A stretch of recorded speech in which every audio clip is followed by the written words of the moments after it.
A millionaire fiancée requested a Rolls-Royce for an engagement gift. The showroom owner was her ex. The Manhattan Rolls-Royce showroom gleamed like a temple to excess, all marble floors and crystal chandeliers, reflecting off vehicles that cost more than most people earned in a lifetime. Hilton Cartwright stepped through the glass doors with the casual confidence of a man who'd never worried about price tags, his custom Italian suit catching the afternoon light filtering through floor-to-ceiling windows. The December cold followed him inside, a brief gust that made the showroom's perfectly climate-controlled air shimmer before the automatic doors sealed shut behind him. He'd come here with a singular purpose: to purchase the most extravagant engagement gift Manhattan had ever seen, something that would make Chloe's friends gasp with envy and cement his status as the kind of husband who spared no expense.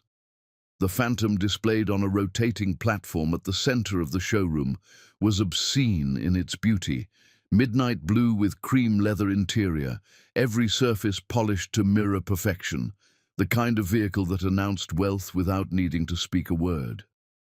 "I'll take it," he said to the approaching salesman before the man could even begin his rehearsed pitch. "Have it delivered to the plaza by Saturday evening. My fiancée and I are hosting an engagement party. 200 guests. She'll want to arrive in style." The salesman's practiced smile faltered slightly, his eyes widening as he calculated the commission on a $500,000 sale made in under 30 seconds. "That's quite short notice for a vehicle of this caliber, Mr. Cartwright. I'll need to get approval from the owner for delivery scheduling and—" "Whatever it costs," Hilton interrupted, already pulling out his phone to check the latest seating arrangements Chloe had sent him. "I don't care about the premium for rush service. Double it if necessary, just make it happen." The salesman nodded eagerly and disappeared toward the back offices, leaving Hilton alone among the gleaming machines. He scrolled through Chloe's meticulously planned spreadsheet. 200 guests, all Manhattan elite, all witnesses to his ascension into the life his parents had always demanded he live. A proper marriage to a proper woman from a proper family. The spreadsheet was color-coded by importance: green for essential VIPs, yellow for significant social contacts, blue for family obligations. Chloe Ainsworth fit the mold perfectly in every conceivable way. She was beautiful in that polished, carefully maintained manner of old money. Blonde highlights touched up religiously every 6 weeks at a salon that charged $400 per session, personal trainer sessions 5 days a week with a former Olympic coach, a wardrobe that cost more than most people's annual salaries, and was catalogued in a digital system that prevented her from ever wearing the same outfit to the same social circle twice. She came from the Ainsworth shipping family, her pedigree as immaculate as her manicure, her family tree featuring governors and senators and railroad barons going back 6 generations. And she had a son, 8-year-old Jamie, who would integrate seamlessly into Cartwright family photos at country clubs and charity galas, a ready-made heir who'd already been enrolled at the same boarding school Hilton had attended. "Mr. Cartwright." The voice came from behind him, smooth and laced with barely concealed amusement. Hilton turned to find a man in his early 40s approaching across the showroom floor, impeccably dressed in a charcoal suit that screamed wealth without effort. The man's stride was confident, possessive, his smile sharp as a knife. Recognition hit Hilton like ice water down his spine. Rhett Beaumont, Chloe's ex-boyfriend, Jamie's biological father. The man who'd abandoned them both when the child was barely 2 years old, only to reappear years later after building some kind of automotive empire that had made him disgustingly wealthy and, according to the business press, one of the most ruthless dealers on the East Coast. "Beaumont," Hilton said carefully, straightening his spine and extending his hand for a professional shake. "I didn't realize you owned this location." "Oh, I own 6 of them now." Rhett's handshake was firm, his grip lasting just a fraction too long to be comfortable, a dominance play that Hilton recognized from countless business negotiations. East Coast luxury automobile dealerships, quite the portfolio I've built. Mercedes, Bentley, Rolls-Royce, Aston Martin. And here you are, buying my ex-girlfriend a $500,000 engagement gift. How exceptionally generous of you, Cartwright. Really, truly generous."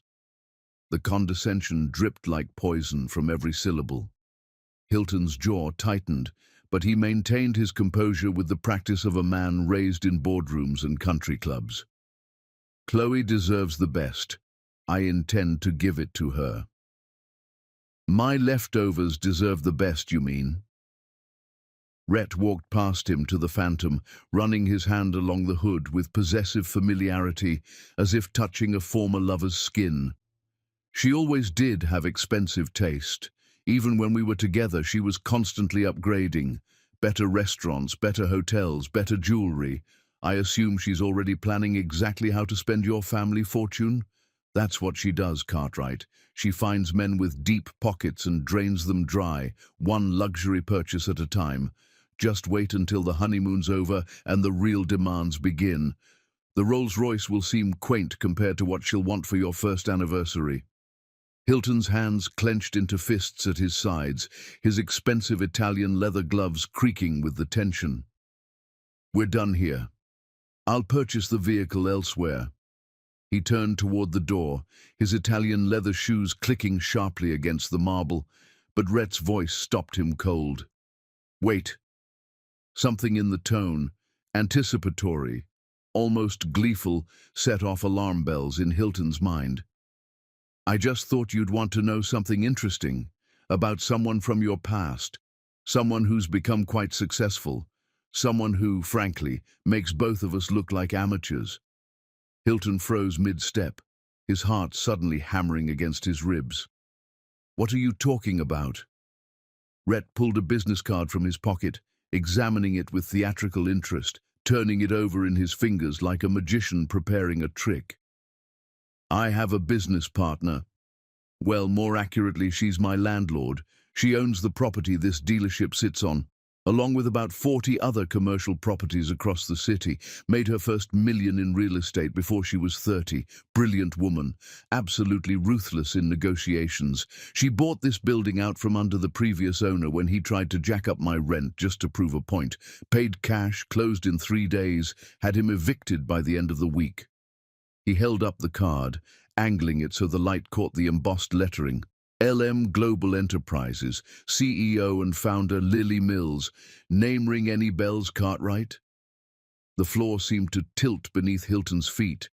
The showroom's crystal chandeliers swam in his vision, the entire space suddenly too bright, too hot, the smell of new leather and expensive cologne suddenly suffocating. Lily, his Lily. Except she couldn't be. She'd been poor, struggling, working 3 jobs just to survive and pay her dying mother's medical bills. He'd left her with nothing. No money, no prospects, no future beyond the complete wreckage he'd made of her life when he'd walked out of her apartment 8 years ago with her crying behind him in that white dress. "You're lying," he managed, his voice coming out hoarse and strange. "Am I?" Rhett's smile widened, showing too many teeth. "Lily and I met at a real estate conference in Boston 3 years ago. She was buying up properties like they were going out of style, outbidding men twice her age with 3 times her experience. Sharp as hell, beautiful as sin, and cold as ice when it comes to business dealings. We got drunk together after she closed a particularly impressive deal, a mixed-use development in Brooklyn that she flipped for $40 million in profit.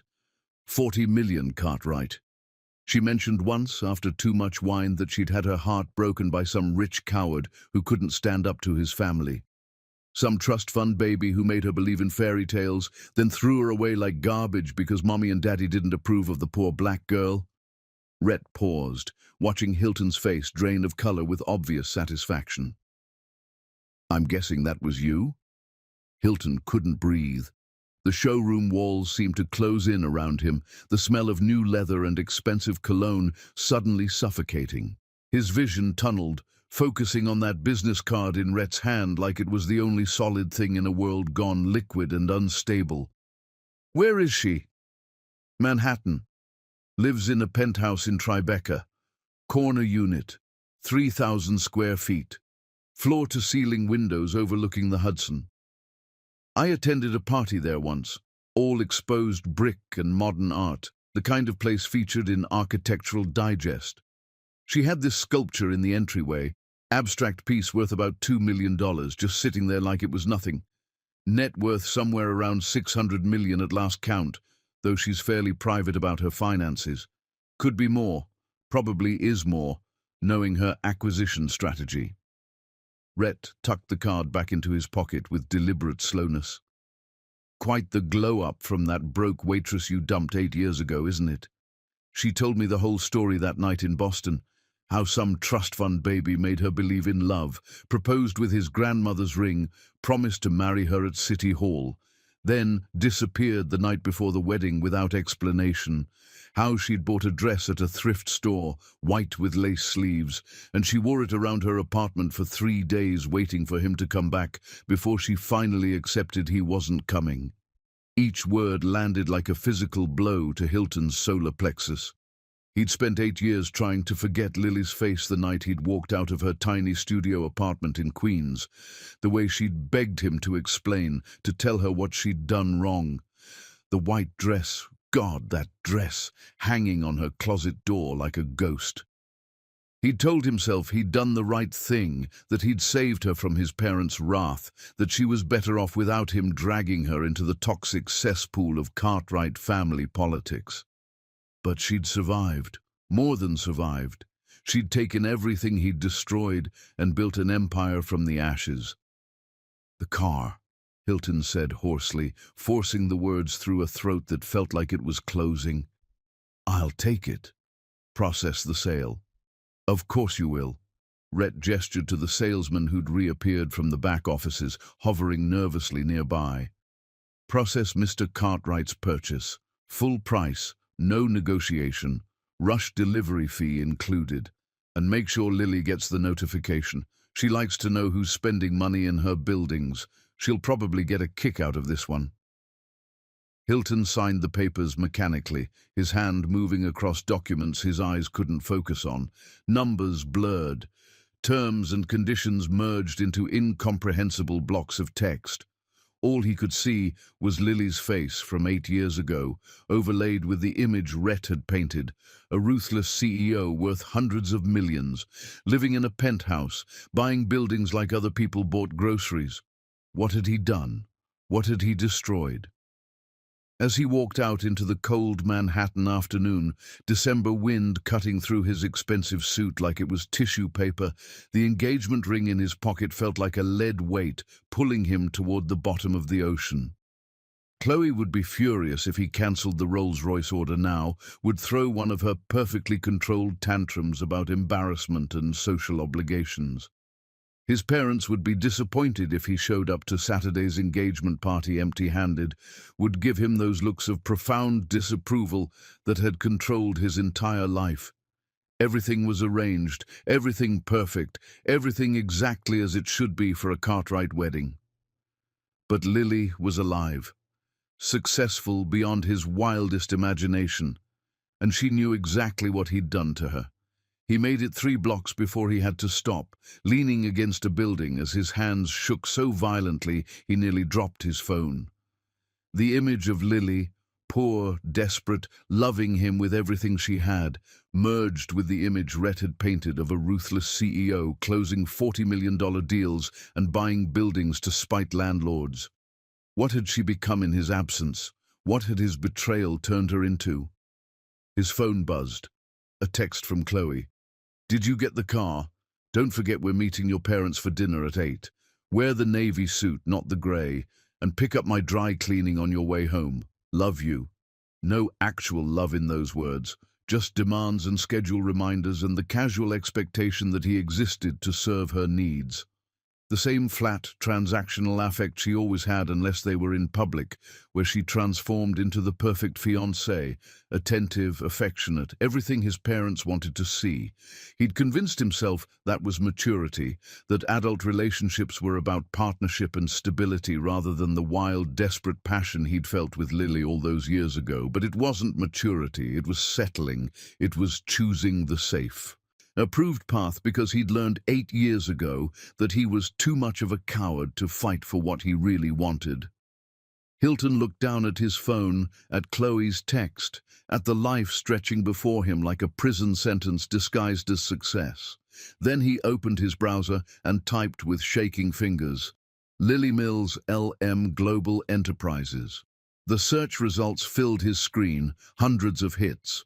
Forbes articles about rising young entrepreneurs, business magazine profiles highlighting her acquisition strategy, real estate journals analyzing her investment portfolio, and photos. God, so many photos of Lily at galas and conferences and industry events. She was stunning in designer clothes that draped perfectly over curves he used to know intimately, her natural hair styled in elaborate updos or flowing in luxurious curls, confidence radiating from every image like she'd absorbed all the power and certainty he'd stolen from her. But her eyes, he could see it even in photos, her eyes were different, harder, colder. The warmth he'd fallen in love with, the vulnerability that had made him feel like he was the only person in the world who really knew her, had been replaced by something sharp and unforgiving. She smiled in the photos, but the smiles never reached those eyes. He'd done that. He'd taken the woman who'd loved him unconditionally and turned her into someone who'd never be vulnerable again. The afternoon sun cast long shadows across the Manhattan streets as Hilton stood frozen on the sidewalk, his entire world cracking apart around him like ice breaking under pressure. Somewhere in this city, maybe just miles away, Lily was living a life he knew nothing about. A life she'd built from the ashes of what he'd destroyed. A life where she was powerful and successful and completely beyond his reach. And he had absolutely no idea if she'd ever let him close enough to even apologize. Chapter 2. The Betrayal. 8 years ago, Hilton Cartwright had believed in love the way other men believed in God, with absolute, unwavering faith that transcended logic and reason. At 30, he'd been groomed his entire life to take over Cartwright Industries, the family's multi-billion-dollar tech conglomerate. Every decision had been mapped out since childhood. Elite boarding schools where he'd learned to network with future senators and CEOs. Ivy League University where family donations ensured his acceptance regardless of merit. MBA from Wharton paid for by a trust fund established by his great-grandfather. Strategic marriages to daughters of other wealthy families carefully vetted by his mother's social circle. Heirs who would carry on the Cartwright legacy of wealth and power and ruthless business acumen. His life had been a carefully constructed prison disguised as privilege, every bar gilded and polished, but still designed to keep him contained. But then he'd met Lily Mills at Maison Laurent, one of Manhattan's most exclusive restaurants, and every carefully laid plan had detonated like a bomb. She'd been his waitress at a business dinner, moving between tables with efficient grace, despite the exhaustion evident in the slight droop of her shoulders, the careful way she stood as if her feet ached in the black flats required by the restaurant's dress code. Most servers in Manhattan's high-end establishments treated wealthy clients with either fawning servility or barely concealed contempt, sensing correctly that they were interchangeable props in rich people's theater. Lily had been different, professional but genuine, her smile reaching her eyes when she'd made a small joke about the menu's pretentious description of a dish that was essentially fancy chicken. When Hilton's business associates had been condescending to her, speaking without making eye contact or snapping their fingers for service like she was a dog to be summoned, she'd maintained her dignity with quiet strength that had made him ashamed of his companions. He'd left her $1,000 tip on a $200 check and his business card with a note scrawled on the back. "Coffee sometime? You seem like the only real person in this entire restaurant." Their first date had been at a tiny cafe in Brooklyn, far from the Manhattan restaurants where Hilton might be recognized by family friends or business associates who'd report back to his parents within hours. Lily had shown up in jeans and a soft purple sweater, no makeup beyond a touch of lip gloss, completely unaware that she was more beautiful in her casual authenticity than any of the polished, primped women his parents kept introducing him to at charity galas and country club events. Her natural hair was pulled back in a simple ponytail, her skin glowing in the afternoon sunlight streaming through the cafe windows. She talked about her mother's stage 4 cancer, about working 3 jobs to pay for treatments that insurance wouldn't cover, about taking online business courses at community college whenever she could steal a few hours of sleep, about her dream of starting her own company someday, maybe in real estate or property management, something that would give other people the stability she'd never had. No artifice, no games, no careful presentation of a curated self designed to attract a wealthy husband. Just honest, raw vulnerability that had made Hilton feel like he was meeting a real human being for the first time in his carefully controlled life. "I probably shouldn't tell you all this," she'd said, laughing self-consciously and wrapping her hands around her coffee mug. "You're probably used to women who have their lives together, who wear designer clothes and know which fork to use at fancy dinners. I'm used to women who pretend they have their lives together," he'd corrected, reaching across the small table to take her hand. "You're the first person in years who's been honest with me about anything real. Everyone else just tells me what they think I want to hear." They'd fallen fast and hard after that, the kind of love that felt inevitable and terrifying in equal measure. Hilton had never brought her to family events, never introduced her to his parents, telling himself he was protecting her from their judgment and cruelty. In reality, he'd been a coward, knowing exactly what Augustus and Corinne Cartwright would say about a black waitress with a GED and a dying mother and dreams that didn't include trust funds and social registers. 6 months into their relationship, he'd proposed in her tiny studio apartment in Queens, 300 square feet of second-hand furniture and thrift store decorations that she'd made cozy with string lights and plants, and the kind of warmth his family's Connecticut mansion had never possessed, despite its 10,000 square feet and professional interior designers. He'd gotten down on one knee between her futon and her rickety bookshelf, offering her his grandmother's engagement ring, the one piece of family jewelry he owned outright, not held in trust or controlled by his parents.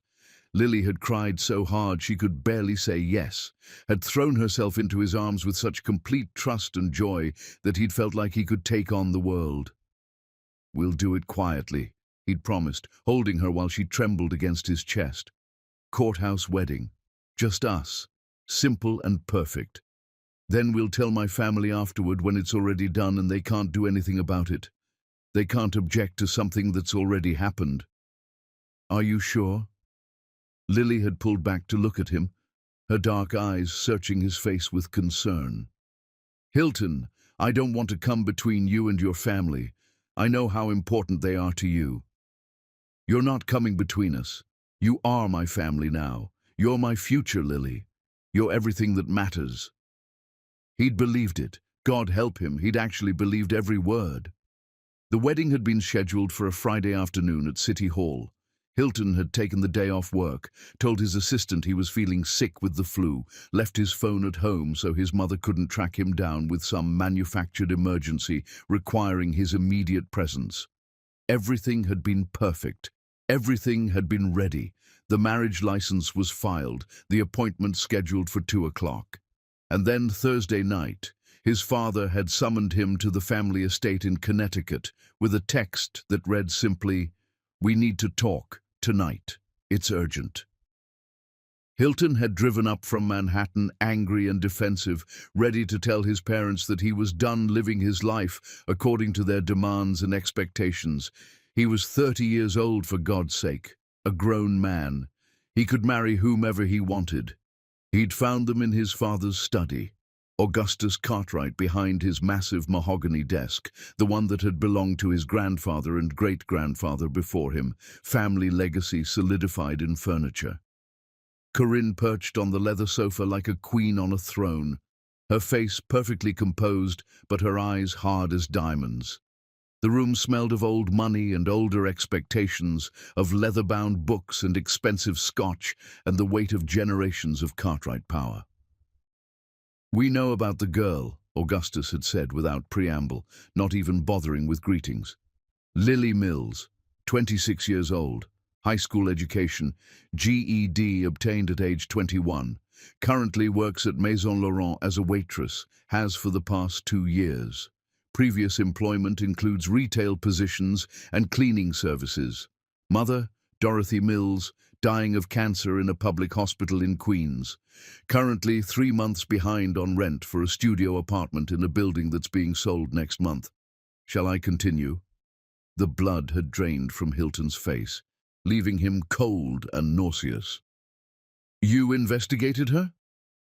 "Of course we investigated her," Corinne had said, her voice dripping with the kind of disdain she usually reserved for servants who broke her favorite china. "Did you really think we wouldn't notice you disappearing every weekend? That we wouldn't track your credit card statements to cheap restaurants in Brooklyn and discount jewelry stores in Queens? Honestly, Hilton, if you were going to have some kind of crisis affair with inappropriate women, you could have at least been discreet about it. She's not a crisis. She's not an affair. I'm going to marry her tomorrow afternoon." The silence that had followed was arctic, the temperature in the study seeming to drop 20 degrees. Augustus had stood slowly, walking around his desk with the predatory grace that had made him a titan of industry, a man who destroyed competitors before breakfast and made billion-dollar decisions before lunch. "No," his father had said calmly, "you're not.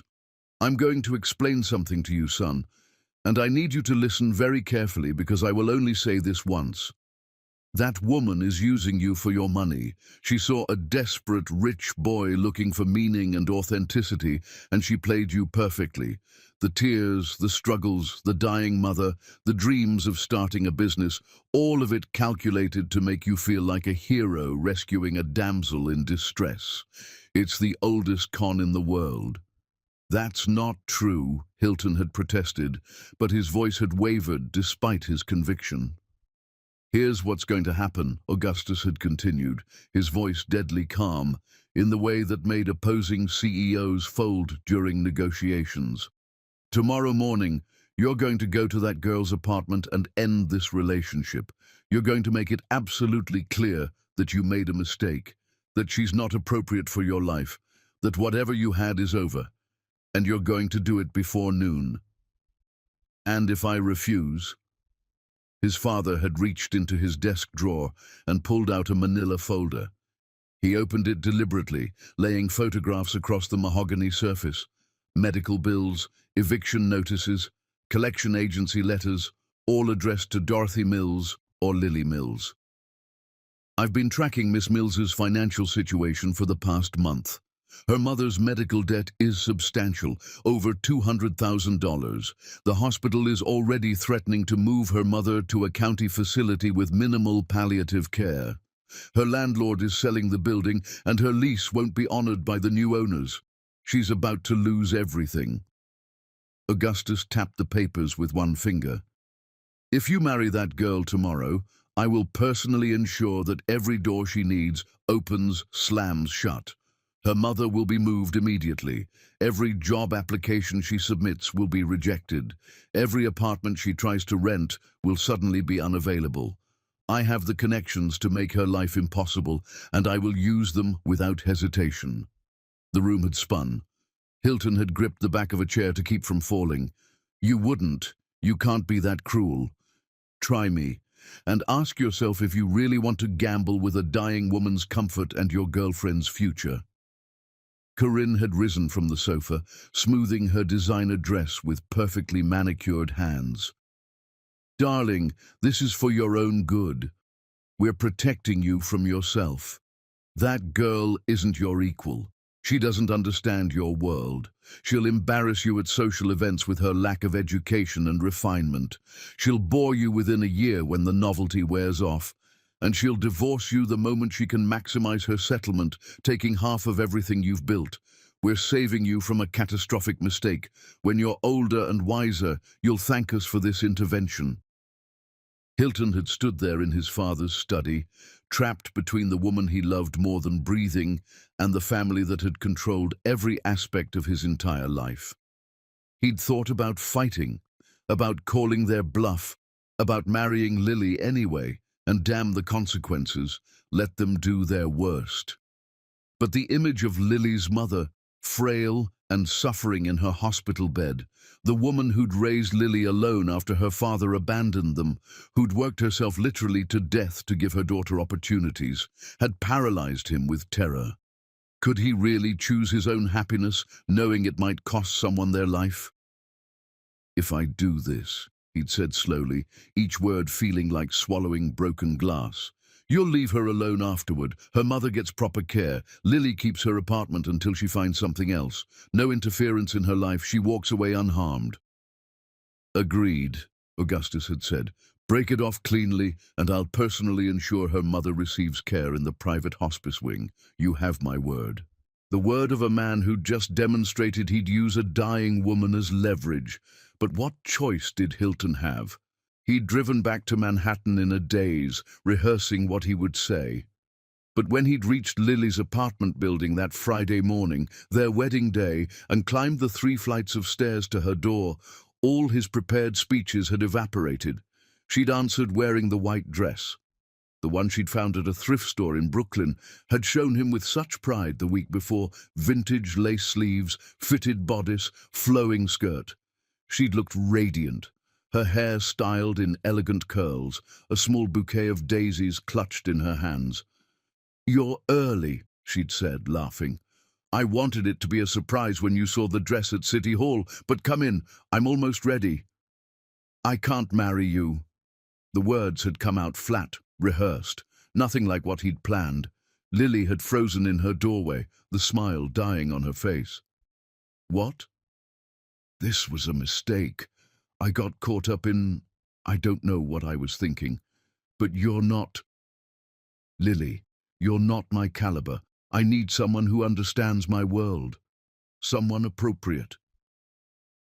He'd watched her shatter in real time, watched the light in her eyes die like a flame being snuffed out.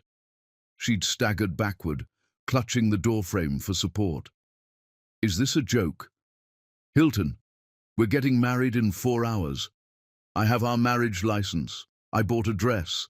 I told everyone at work that I was..." "I'm sorry," he'd said, backing away from her, from the white dress and the daisies and the complete devastation on her face. "I should never have led you on. This was my fault, but it's over." "Did your parents find out?" She'd grabbed his arm, desperate. "Hilton, if this is about your family, we can wait. We can do this differently. Just don't..." He'd pulled away from her touch like it burned. "This isn't about my parents. This is about me realizing I don't love you. I'm sorry. Goodbye." He'd walked away while she sobbed, while she begged him to explain, while she collapsed in her doorway, still wearing that white dress.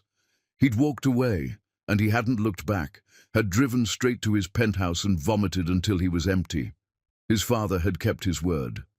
Lily's mother had been moved to a private hospice facility that afternoon.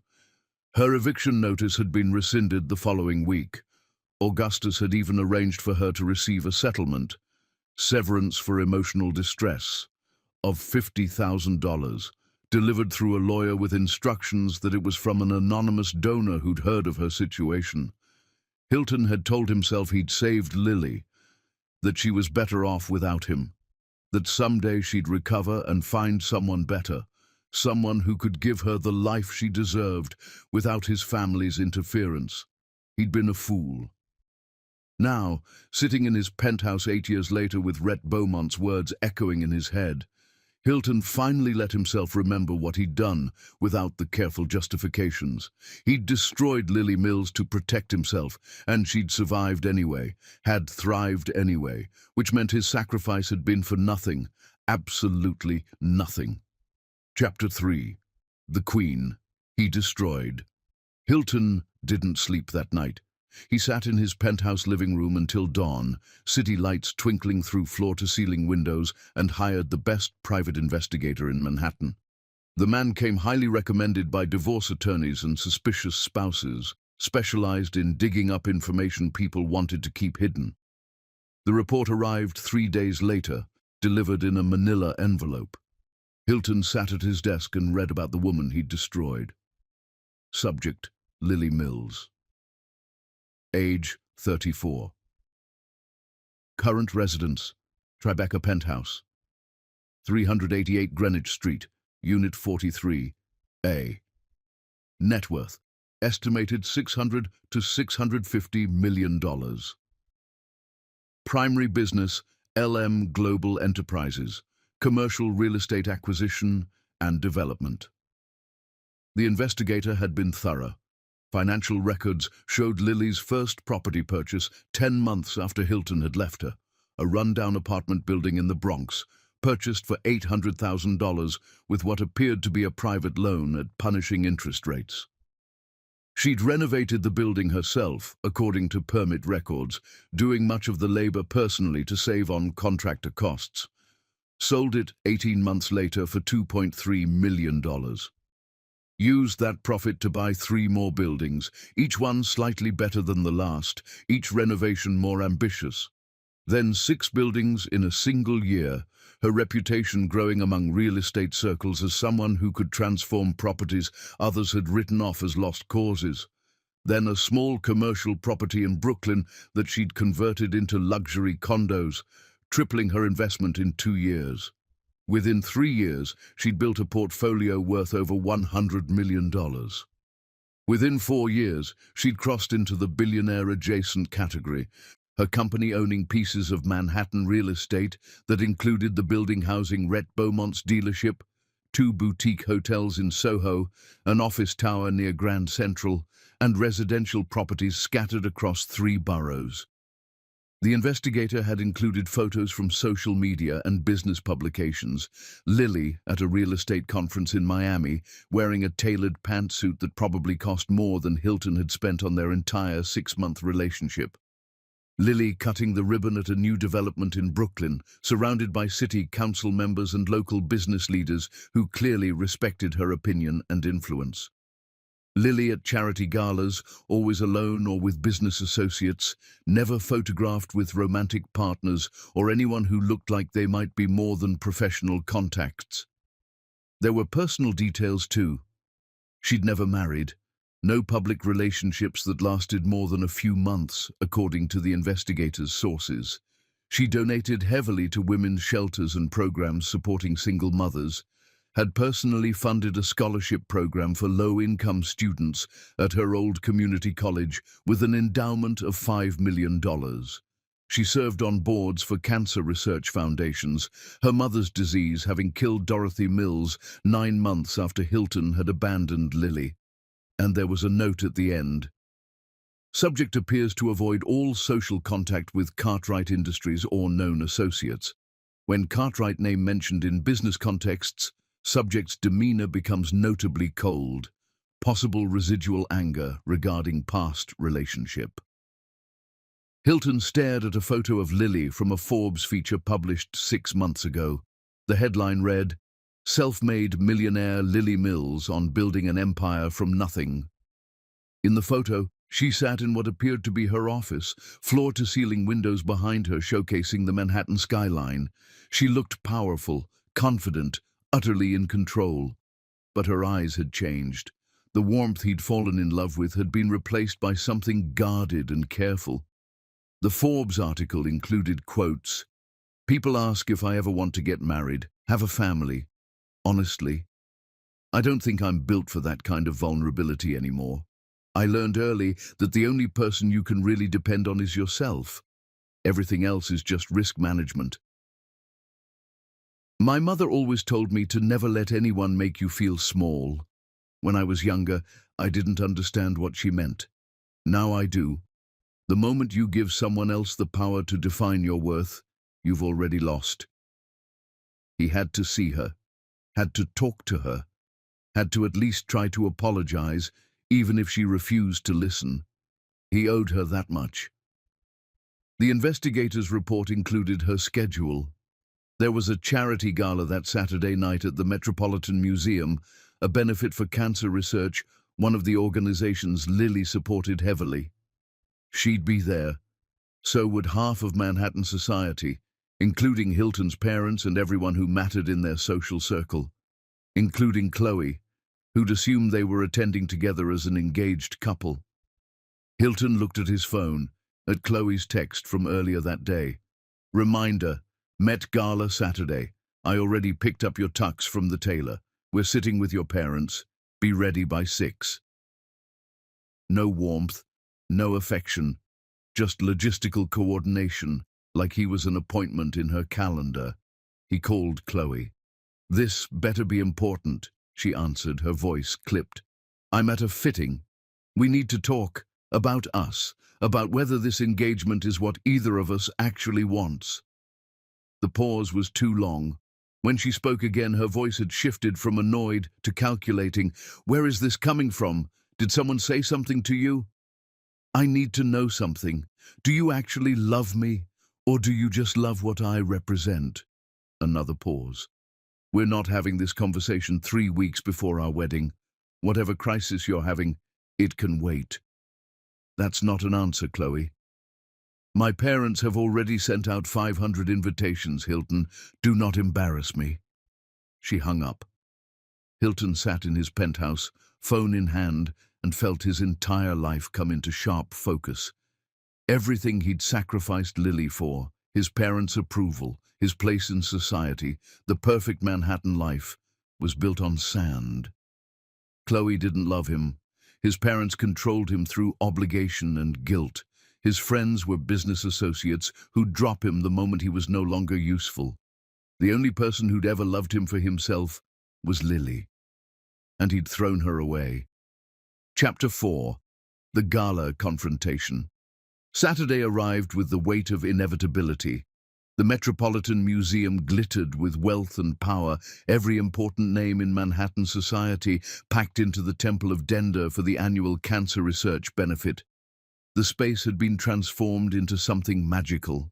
Thousands of candles reflected off the ancient stone walls, champagne flowing from ice sculptures carved to look like Egyptian hieroglyphs, string quartets playing Mozart in perfect harmony.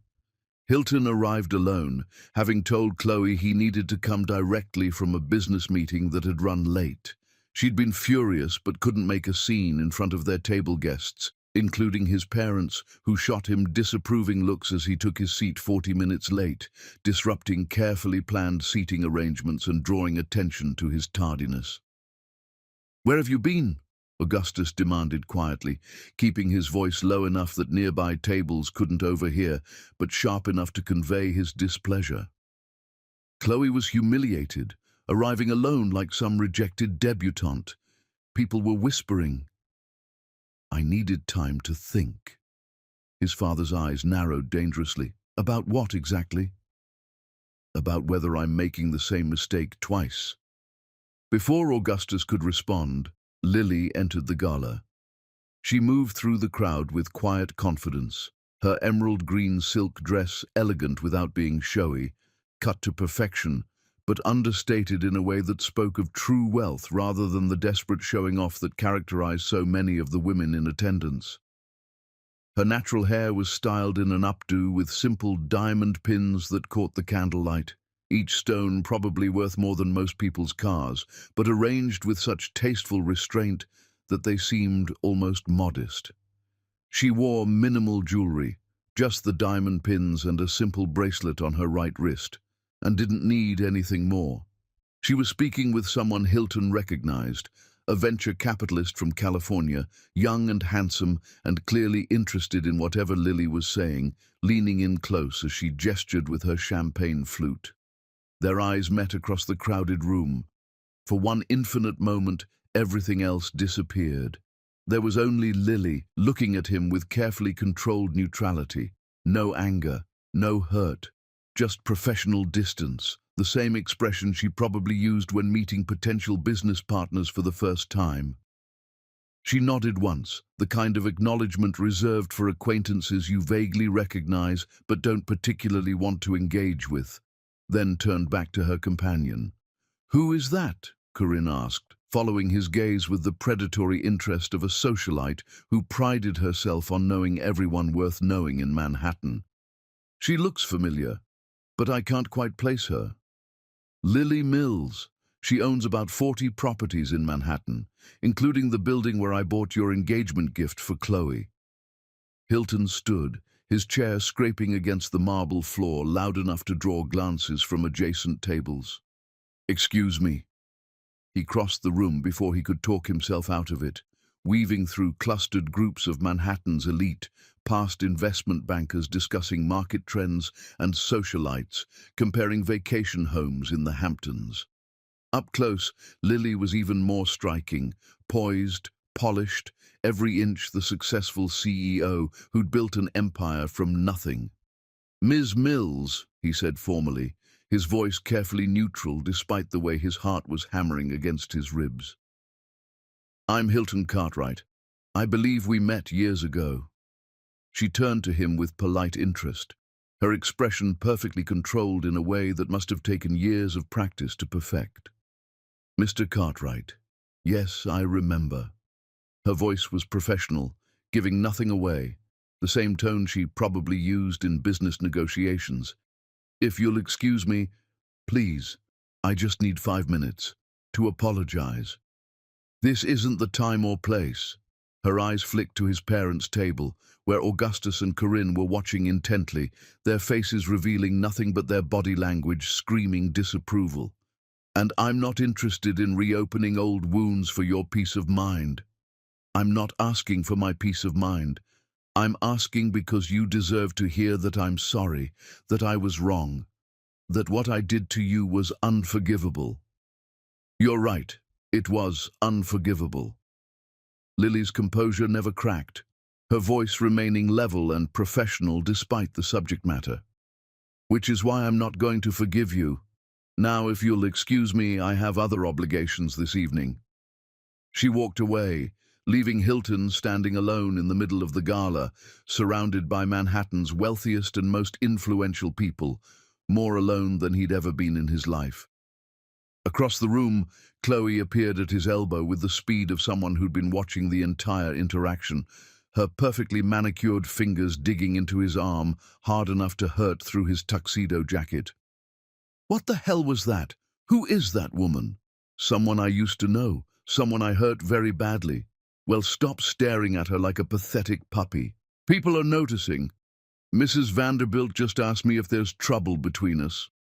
Hilton looked down at his fiancée, at her beautiful, calculating face, at her eyes monitoring the room for witnesses to his humiliation, already planning how to spin this to their advantage.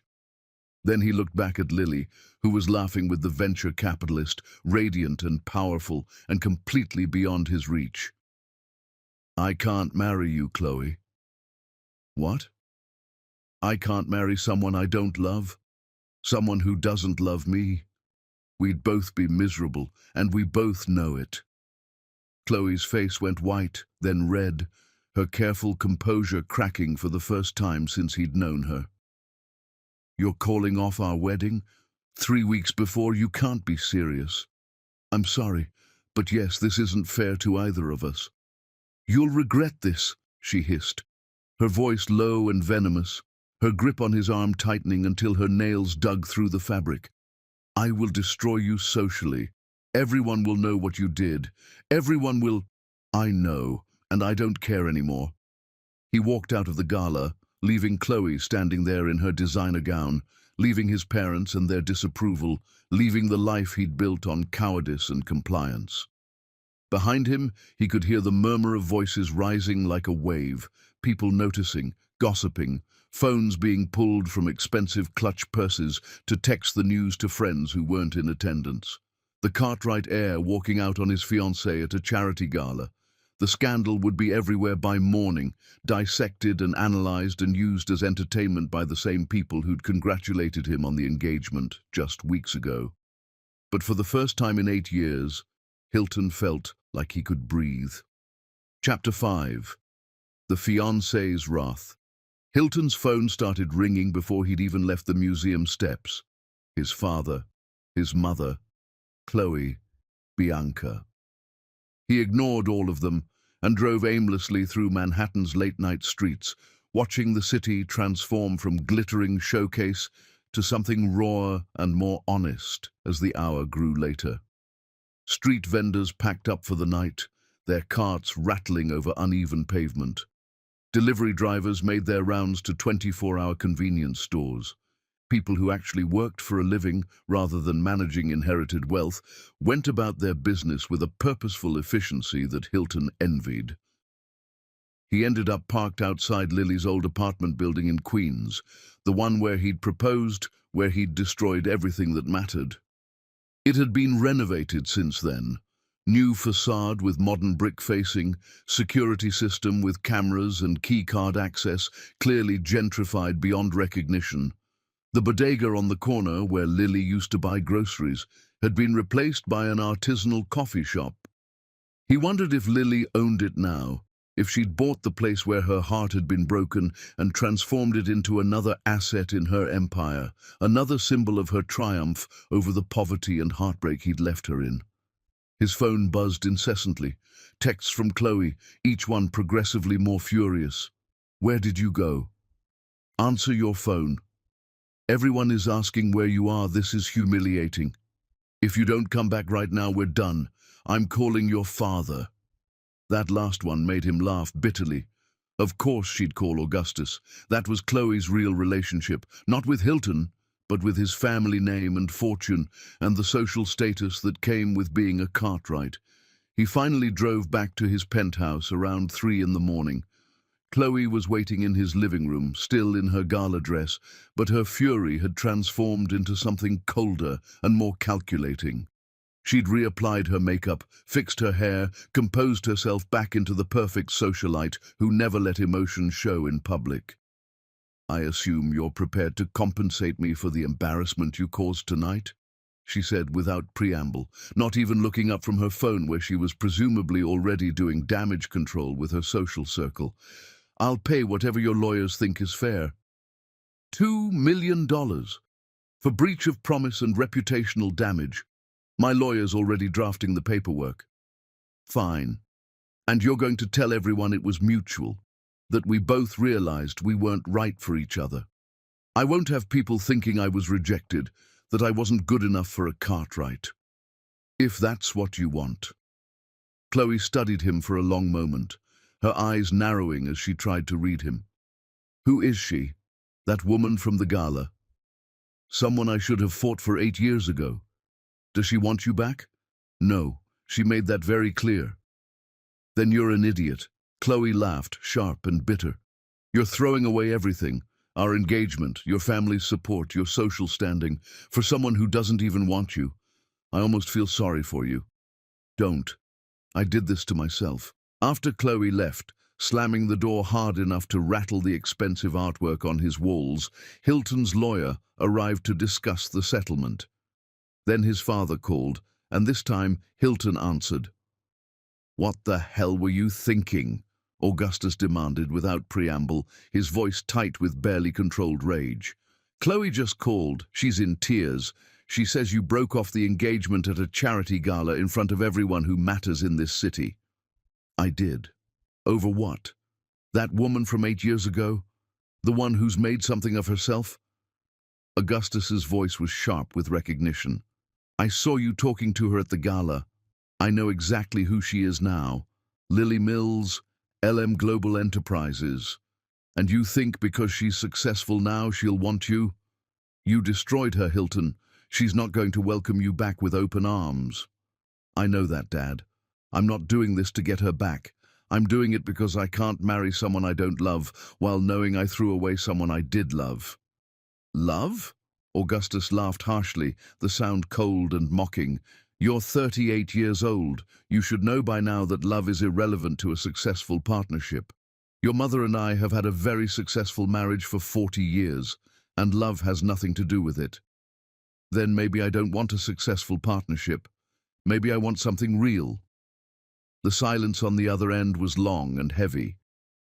When Augustus spoke again, his voice was cold enough to freeze water. "You're making a catastrophic mistake. Don't come crying to me when you realize what you've given up." "I won't." His father hung up without another word. The next morning, the tabloids were brutal. Photos of Hilton walking out of the gala were splashed across gossip sites. Photos of Chloe standing alone, clearly upset, her perfect composure cracked just enough to make good copy. Headlines speculating about the reason for the broken engagement. Some mentioned the woman Hilton had been seen talking to. Others suggested financial problems or secret scandals. A few even hinted at infidelity or gambling debts. Hilton ignored all of it. Instead, he wrote a letter. "Lily, I know you don't want to hear from me. I know you have no reason to care about anything I have to say. But I need you to know that I broke off my engagement last night. Not because I think it will change how you feel about me. Not because I expect anything from you. But because I finally realized that I've been living my life according to everyone else's rules except my own. My parents told me what to want. Society told me who to marry. I've spent 8 years trying to forget you and failing, and I'm done pretending I can build a life with someone else when you're the one I destroyed. I'm not asking for forgiveness. I'm not asking for a second chance. I'm just asking that you know I'm sorry. That what I did to you was the worst thing I've ever done. That if I could go back and make different choices, I would." You don't need to respond to this. You don't need to acknowledge it. I just needed you to know.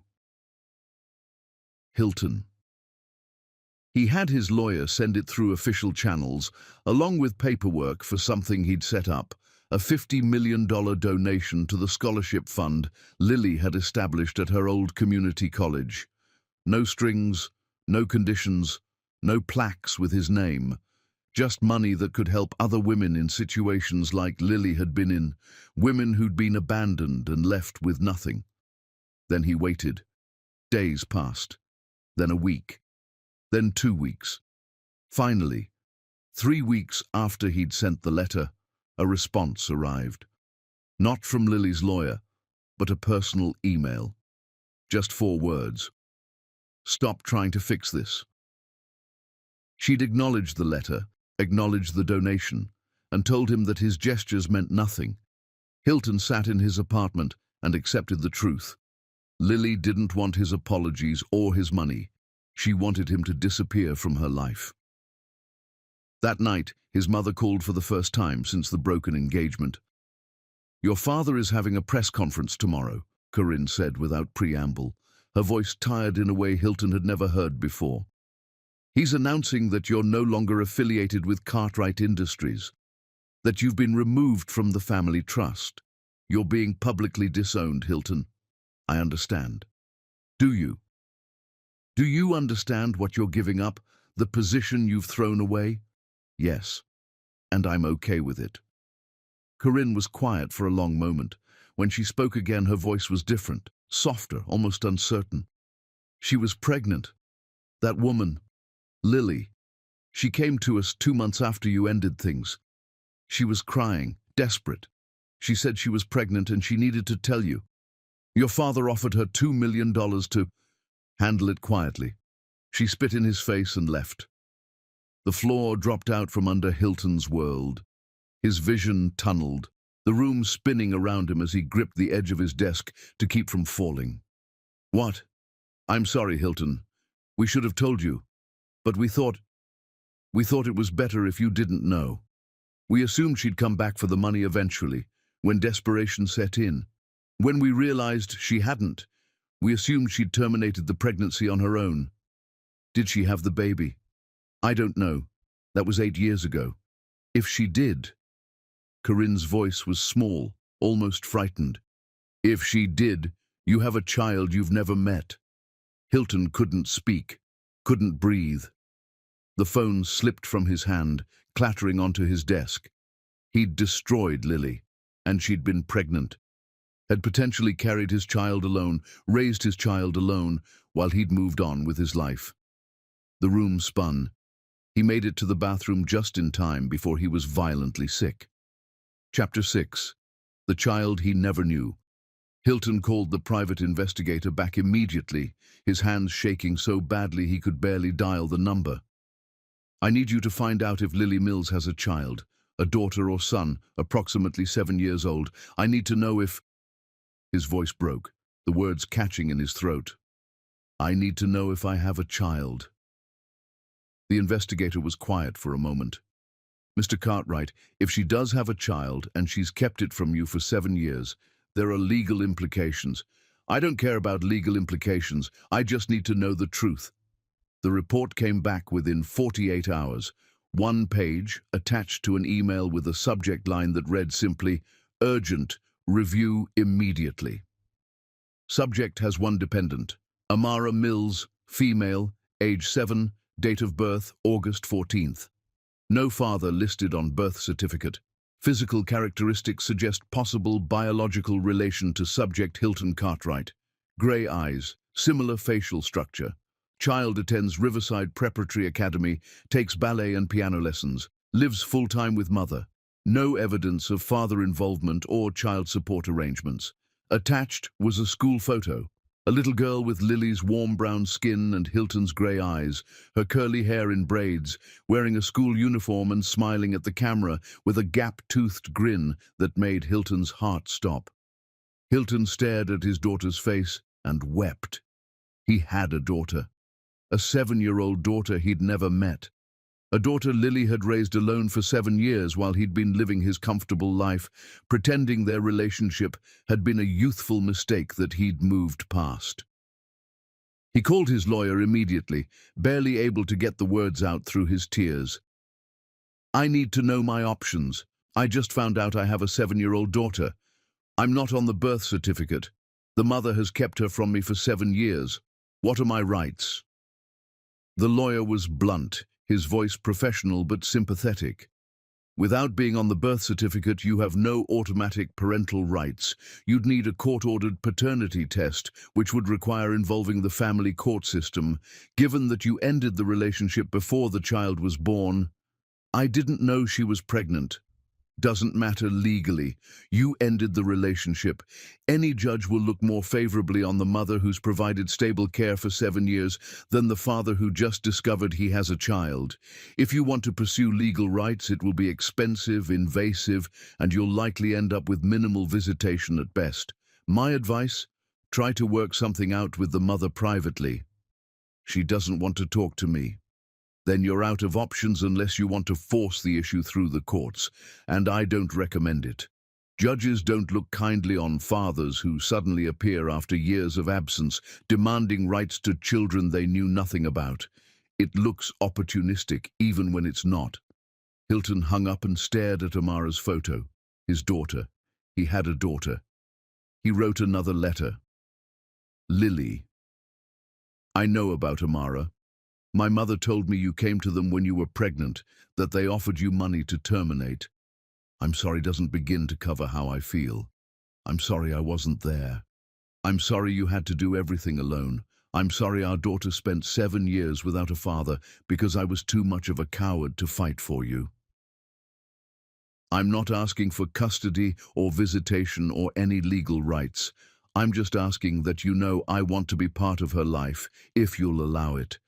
If you never want to see me again, I understand, but she's my daughter, and I've already missed 7 years. I don't want to miss any more. I've set up a trust for Amara, $50 million completely under your control. Not as compensation, not to buy your forgiveness. Just because she's my daughter and she deserves to have that security. Please, just let me meet her. Let me try to be a father even if I don't deserve the chance." Hilton. He had his lawyer send it with all the trust paperwork, then sat in his apartment staring at Amara's photo on his phone, memorizing every detail of the daughter he'd never met. 3 weeks passed in silence. Then, finally, an email. "Don't contact me again." That was all. 3 words that destroyed any hope Hilton had. But the next day, his lawyer called. The trust has been accepted. Mill's lawyer contacted me. She's accepting it on Amara's behalf, with the condition that all funds remain untouched until Amara turns 18 and can decide for herself whether to accept anything from you. What about seeing Amara? Mill's lawyer was very clear. You are not to contact her. You are not to attempt to see Amara. You are to stay out of their lives completely. If you violate these terms, she'll have the trust dissolved and the money returned. Hilton hung up and sat in his apartment, staring at Amara's photo on his phone. His daughter existed. She was real. She had his eyes, and probably his stubbornness. And he would never meet her because he'd destroyed her mother so completely that Lily couldn't trust him not to destroy their daughter too. He'd lost Lily 8 years ago. Now he was losing Amara without ever having known her. The press conference was brutal. Augustus Cartwright stood behind a podium in the Cartwright Industries boardroom. Cameras from every major business network pointed at him and methodically destroyed his son's reputation with the practiced ease of a man who'd spent decades in corporate warfare. It is with deep regret that I announce Hilton Cartwright is no longer affiliated with Cartwright Industries or the Cartwright Family Trust. This decision was made after a pattern of increasingly erratic behavior, including the termination of an appropriate engagement just weeks before the wedding, abandonment of his professional responsibilities, and a general unwillingness to uphold the standards our family has maintained for 4 generations. While we wish him well in his future endeavors, Hilton no longer represents this company or this family in any capacity. The questions from reporters came fast. Was this about the broken engagement? Were there financial irregularities? Had Hilton done something illegal? Augustus deflected smoothly, implying without directly stating that Hilton was unstable, perhaps suffering from some kind of breakdown, making it clear that the family had been forced to cut him loose to protect their business interests and reputation. By the time the press conference ended, the narrative was set in stone. The Cartwright heir had lost his mind, and the family had been forced to disown him for everyone's protection. Hilton watched it from his apartment, his phone exploding with messages from former friends and colleagues. Most were variations on the same theme. Shock, concern that seemed performative at best, subtle distancing as people calculated whether association with him would damage their own reputations. Only a handful reached out with genuine support. Bianca, obviously. His college roommate who texted, "Your dad's a dick. You okay?" And, surprisingly, his former assistant from Cartwright Industries who wrote, "I always thought you deserved better than that place. Good luck." That was it. 38 years of carefully cultivated relationships, networking events and country club memberships and elite school connections, and only 3 people cared whether he was actually okay. Hilton responded to none of them. Instead, he opened his laptop and started applying for jobs. Real jobs, not executive positions handed to him through family connections. Business consulting roles, project management positions, anything that would let him use his MBA and work experience without requiring the Cartwright name to open doors. The interviews were humbling. Without his father's influence, he was just another middle-aged former executive competing against younger, hungrier candidates who didn't come with tabloid baggage and public scandals. He finally landed a position at a mid-tier consulting firm, helping small businesses optimize their operations. The pay was a fraction of what he'd earned at Cartwright Industries, enough to live on comfortably, but nothing like the wealth he'd been accustomed to. His new colleagues treated him with suspicion. Everyone knew who he was, knew about the public disownment, and wondered what he'd done to deserve it. Hilton kept his head down and worked. It felt honest in a way his old life never had. 6 months after sending Lily his letter about Amara, he was reviewing quarterly reports in his modest office when his phone rang.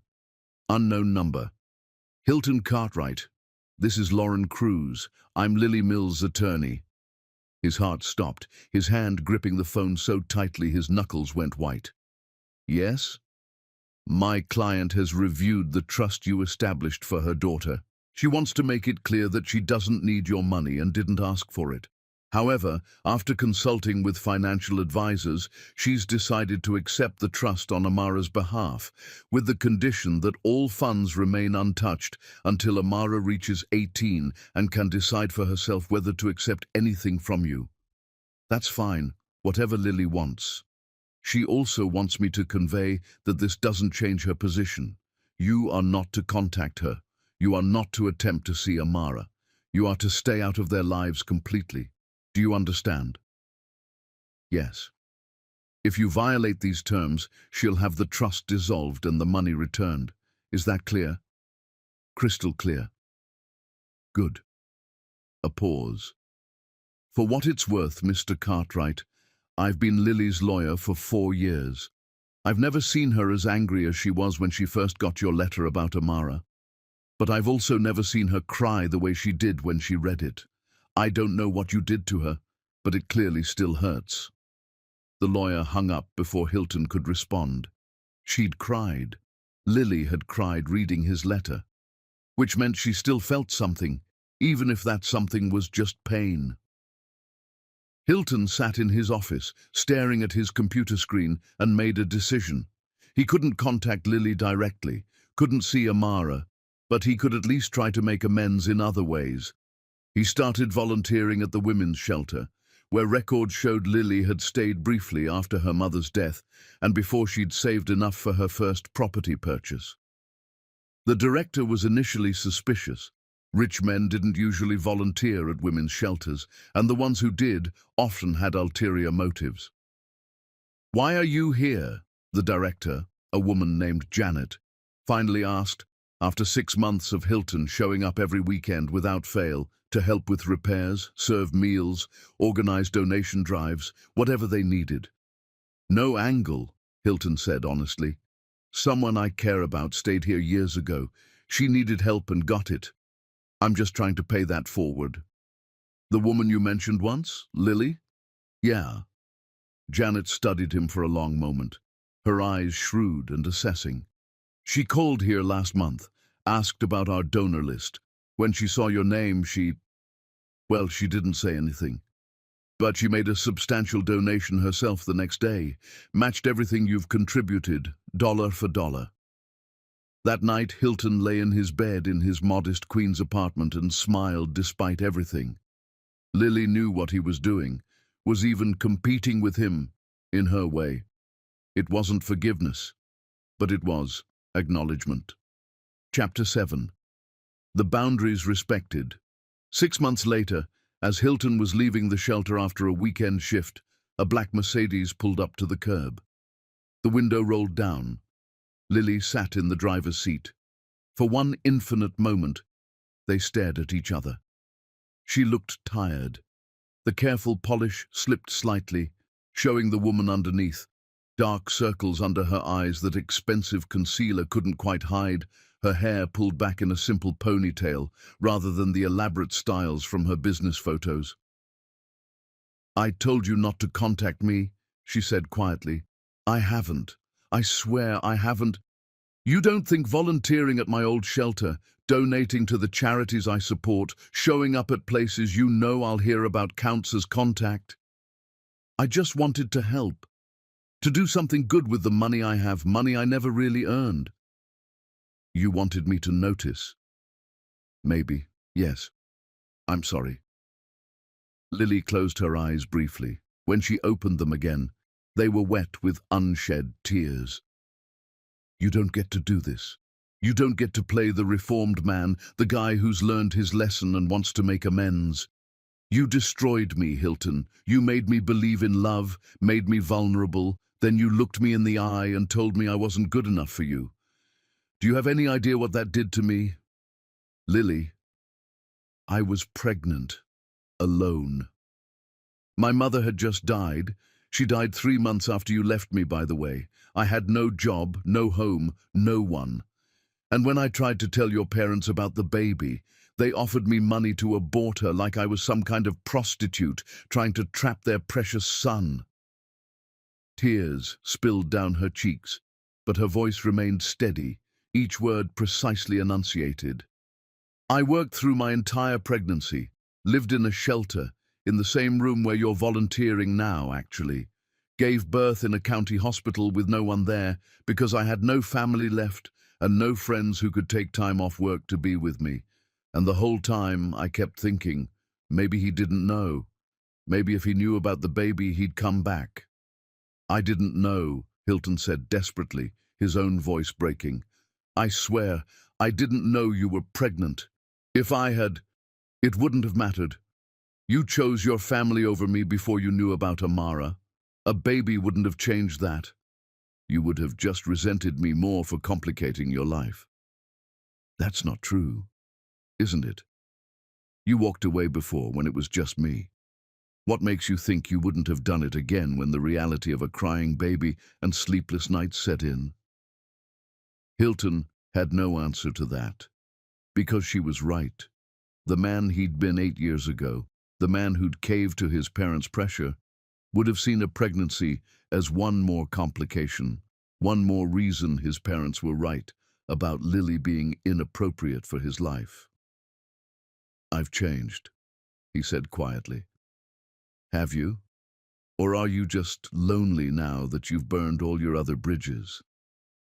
Lily wiped her eyes roughly with the back of her hand.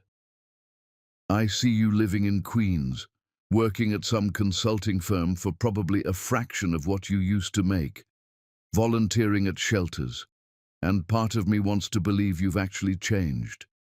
But the other part, the part that spent 7 years building walls to make sure I never get hurt again, that part says you're just playing another role. The reformed bad boy, the man who's learned his lesson. I'm not playing a role. I broke off my engagement. I walked away from my family. I gave up everything. For what? Lily demanded, her voice rising for the first time, her careful composure finally cracking. For me? I didn't ask you to. I don't want your grand gestures, Hilton. I want you to leave us alone. Us. You mean Amara. Don't say her name. Lily's voice turned sharp as broken glass. You don't get to say her name. You've never met her. You have no idea who she is, what she's like, what makes her laugh, or what scares her. She's not some abstract concept you can romanticize. She's a real little girl who asks me every few months why she doesn't have a daddy like her friends do, and I have to figure out how to explain that her father didn't want us. I did want you. I wanted you more than anything. I was just too weak to fight for you. And that's supposed to make me feel better. That you wanted me but abandoned me anyway? That you loved me but threw me away because it was easier than standing up to your parents? Lily's voice broke. That's worse, Hilton. That's so much worse. If you'd never loved me at all, at least I could tell myself you were just a liar from the start.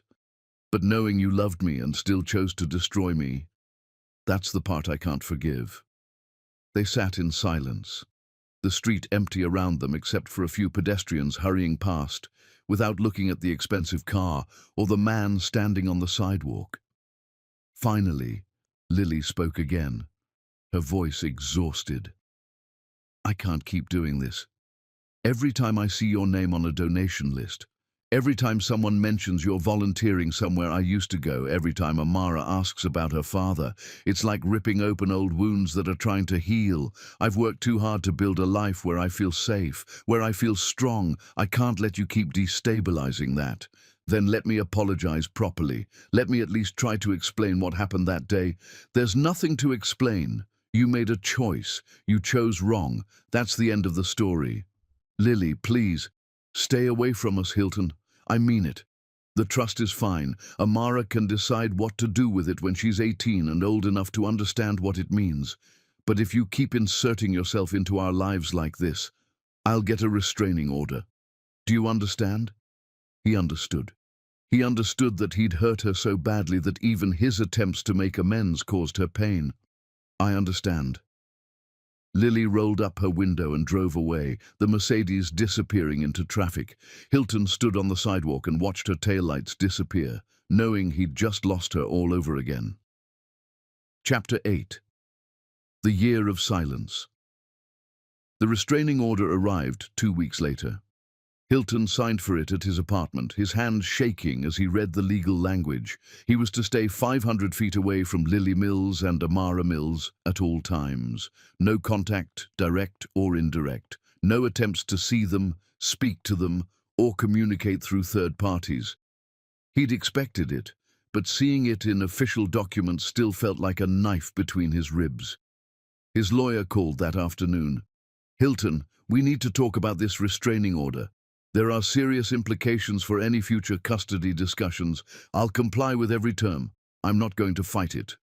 But if you ever do want a relationship with your daughter, this makes you look like a dangerous stalker rather than a father who wants to be involved. We should at least try to negotiate the terms." "No. Lily asked me to stay away. I'm going to stay away." Manhattan was only so big, though. Despite his best efforts to avoid any place Lily might be, Hilton's consulting work sometimes took him to neighborhoods where he'd catch glimpses of her, stepping out of an office building, climbing into her Mercedes, always moving with that confident efficiency he'd fallen in love with. He always turned away, maintained his 500 feet, never approached. But people noticed, saw him at the same conference where Lily was speaking, spotted him at a restaurant 2 blocks from Lily's office, noticed him standing across the street from Amara's school one afternoon when he'd been walking back from a client meeting and realized too late where he was. The tabloids caught on quickly. The disgraced heir Hilton Cartwright was stalking his ex-girlfriend and secret love child. The stories were lurid, full of speculation and half-truths and photos taken with telephoto lenses. They dug up Hilton's broken engagement, his public disownment, his current modest lifestyle, painting him as a man obsessed, unhinged, potentially dangerous. Lily's lawyer sent a cease and desist letter so brutal it made Hilton's eyes water. If he didn't stop showing up in places where Lily worked or Amara went to school, they would pursue criminal charges for violating the restraining order. "I'm not following them," Hilton explained desperately to his own lawyer, his voice rising with frustration. I work in Manhattan. I live here. Sometimes I end up in the same places by coincidence. Then move. Change your job. Do whatever you have to do to make this stop before you end up with a criminal record." That night, Hilton got a call from Bianca. "Dad died. Massive stroke. He's gone." Hilton drove to the hospital in a daze. His relationship with his father had been toxic, built on manipulation and control and conditional love that had never felt like love at all. But he was still Hilton's father. Still the man who'd taught him to ride a bike, who'd attended his college graduation, who'd once, briefly when Hilton was very young, been proud of him. Augustus was already gone by the time Hilton arrived. Corinne sat beside the empty bed, her perfect composure finally shattered, aging her a decade in the harsh fluorescent lighting. "He asked for you at the end," she said quietly. "He wanted to tell you something, but I couldn't reach you in time." "What did he want to say?" "That he was wrong, about Lily, about everything." Corinne's voice was small, almost frightened. "He said he destroyed our family for pride and control, and he didn't want you to make the same mistakes he did." The funeral was massive. All of Manhattan society turned out to pay respects to Augustus Cartwright, titan of industry and patriarch of one of New York's oldest families. Hilton stood beside his mother and sister, accepting condolences from people who'd stopped returning his calls months ago, who looked at him with a mixture of pity and schadenfreude. His father's friends and business associates offered platitudes about Augustus's legacy, his vision, his strength. None of them mentioned his cruelty, his manipulation, the way he'd destroyed his own son's happiness because it didn't fit his plans. During the graveside service, Hilton spotted a figure standing apart from the crowd, partially hidden behind a large oak tree. Lily, wearing dark sunglasses and a black dress, maintaining the exact 500 feet required by the restraining order. Their eyes met across the cemetery. For one moment, he thought he saw something in her expression. Not forgiveness, but maybe understanding. Shared grief for the man who'd destroyed them both in different ways, who'd died without ever acknowledging the damage he'd done until it was too late. Then she turned and left, disappearing between the headstones like a ghost. That night, Bianca found him in their father's study, drunk on Augustus's expensive scotch. "You okay?" she asked quietly. "No, I'm becoming him. The thing I hated most. I'm obsessed with something I can't have. I'm making Lily's life hell just by existing in the same city. She's terrified I'm going to show up at their home or Amara's school. The tabloids are calling me a stalker, and I can't even defend myself because they're right. I am obsessed. I can't stop thinking about them, can't stop hoping she'll change her mind, can't stop inserting myself into their lives even when I know it's hurting her." "Then stop," Bianca said simply. "Really stop. Not just following the letter of the restraining order while still working in her neighborhood, volunteering at her charities, hoping she'll notice. Actually stop. Move out of New York. Find a job somewhere else. Give her the space she's begging you for. But if I leave, I'll never have a chance to make things right. I'll lose any possibility of knowing Amara, of... You don't have a chance now. You're making things worse with every day you stay here. The best thing you can do for Lily and Amara is disappear from their lives completely." Bianca knelt beside his chair. "Dad's last words to you were about not making his mistakes. You can't prove yourself by stalking her, even unintentionally. You prove yourself by respecting her boundaries, even when it's killing you." The next morning, Hilton called his consulting firm and gave notice. He contacted a real estate agent about selling his Queens apartment. He started looking at job openings in other cities: Boston, Chicago, Seattle, anywhere that wasn't New York. 2 days later, he got a text from an unknown number. "Thank you, L." Lily had somehow heard he was leaving New York, and she was thanking him for it, which meant his presence really had been that painful for her, that his attempts at redemption had only been making everything worse, reopening wounds that were trying to heal. Hilton sat in his empty apartment, surrounded by moving boxes, and accepted the truth. He'd lost Lily and Amara. Not 8 years ago when he'd walked away from a pregnant woman in a white dress. Not when his father had issued his ultimatum. Not even when Lily had gotten the restraining order. He'd lost them the moment he'd chosen his family's approval over love. Everything since then had just been slow-motion consequences of that single, catastrophic choice. And there was nothing he could do to fix it except give Lily what she'd asked for: his absence. 3 months after Hilton moved to Boston, Lily was in her office reviewing acquisition proposals when her assistant knocked tentatively. "Ms. Mills, sorry to interrupt, but there's a video making rounds in the non-profit community. Someone thought you'd want to see it since it's about that shelter you stayed at years ago."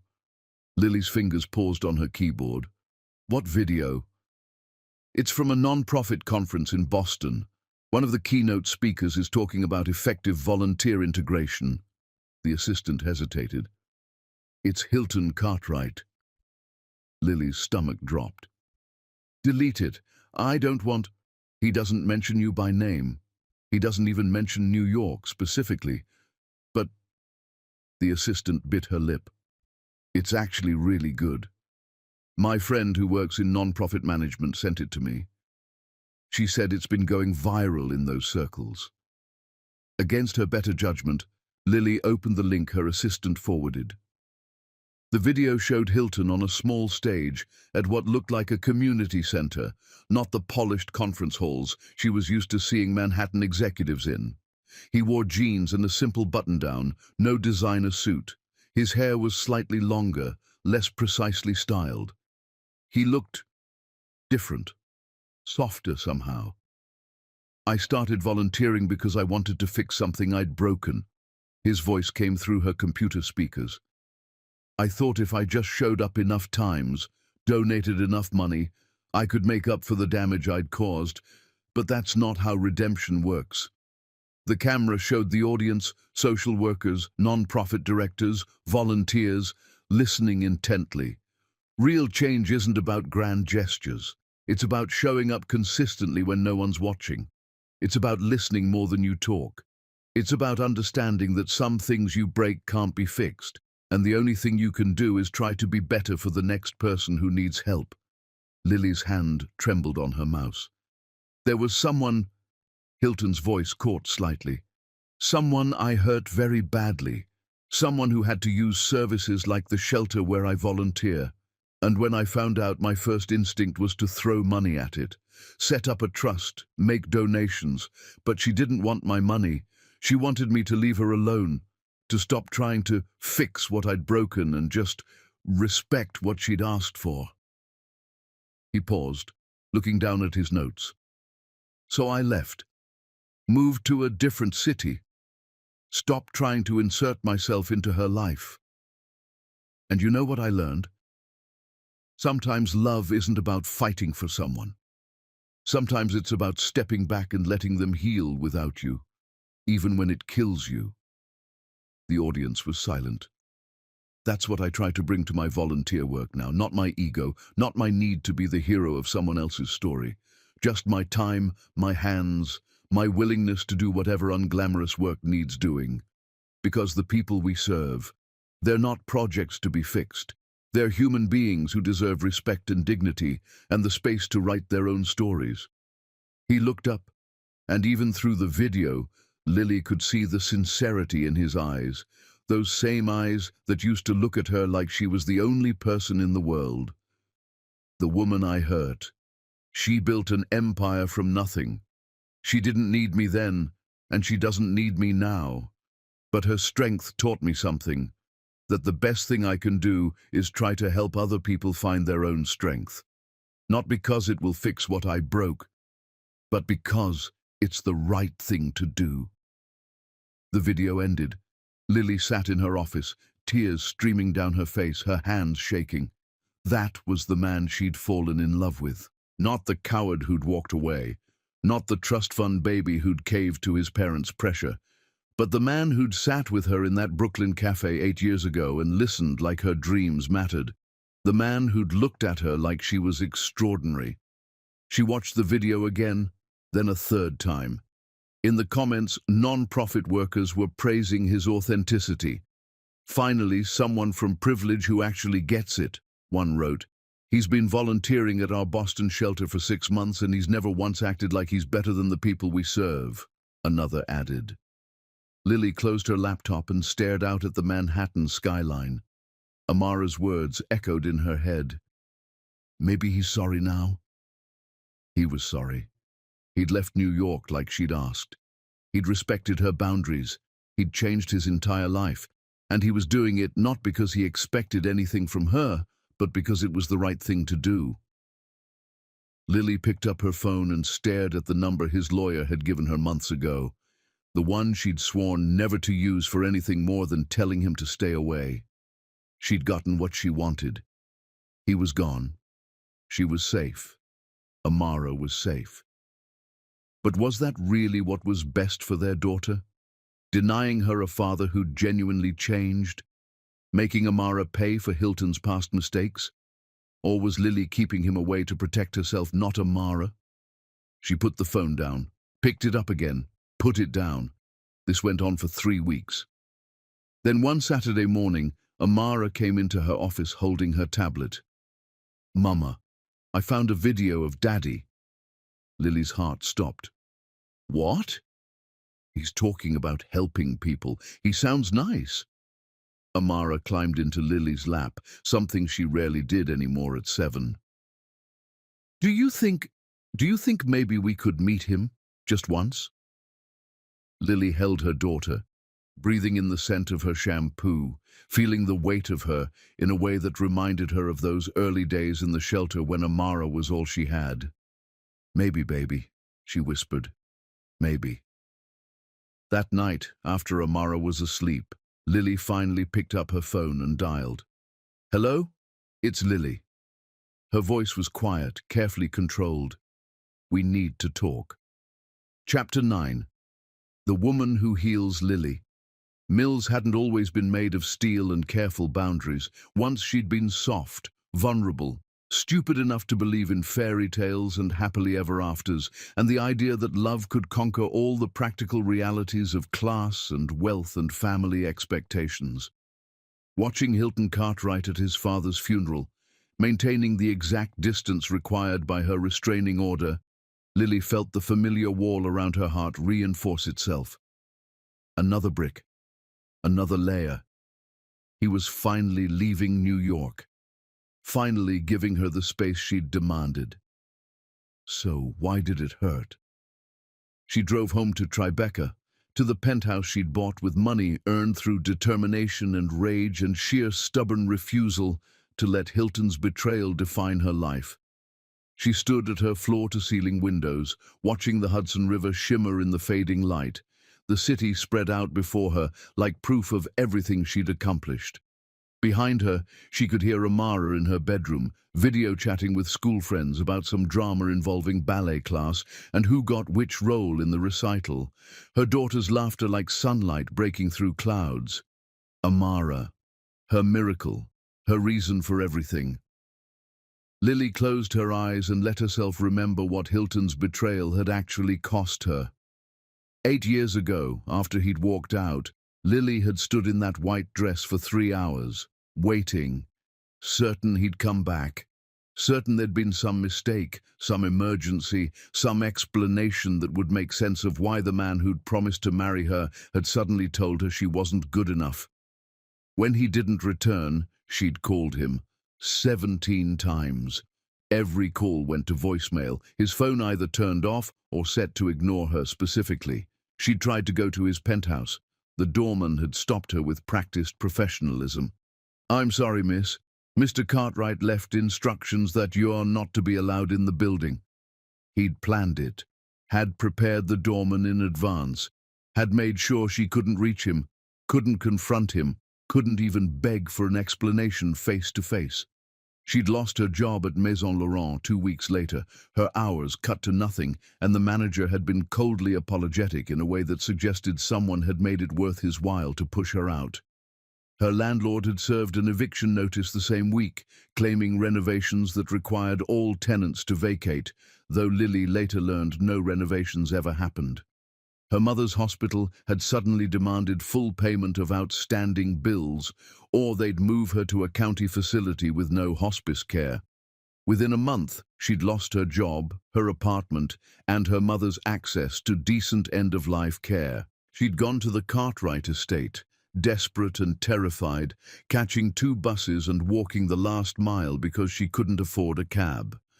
Corinne and Augustus had received her in that same study where they'd broken Hilton's will, looking at her like she was something unpleasant they'd found on the bottom of their shoes. "Please," she'd begged, still in her waitress uniform from the diner in Queens, where she'd picked up a shift, her feet aching and her pride in shreds. "Please, just tell me what I did wrong. Tell me how to fix it. I love him. We were supposed to get married." "My son has realized his mistake," Augustus had said coldly, not even offering her a seat. "You were an entertaining distraction, but nothing more. It's time for you to move on with your life." "But I'm pregnant." The words had burst out before Lily could stop them, desperation overriding her pride. "I'm pregnant with his baby. I just found out yesterday. Please, I need to tell him."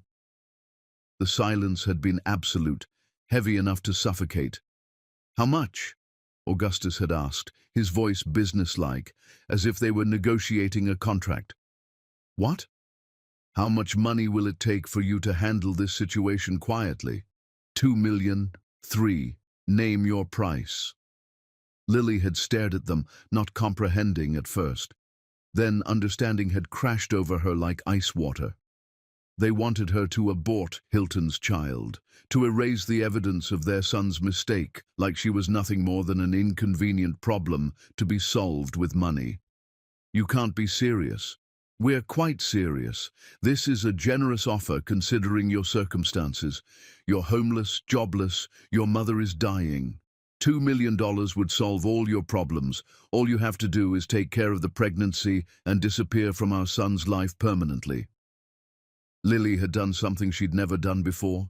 She'd spit in Augustus Cartwright's face, turned on her heel, and walked out of that mansion with her head held high and her hand protectively over her still flat stomach.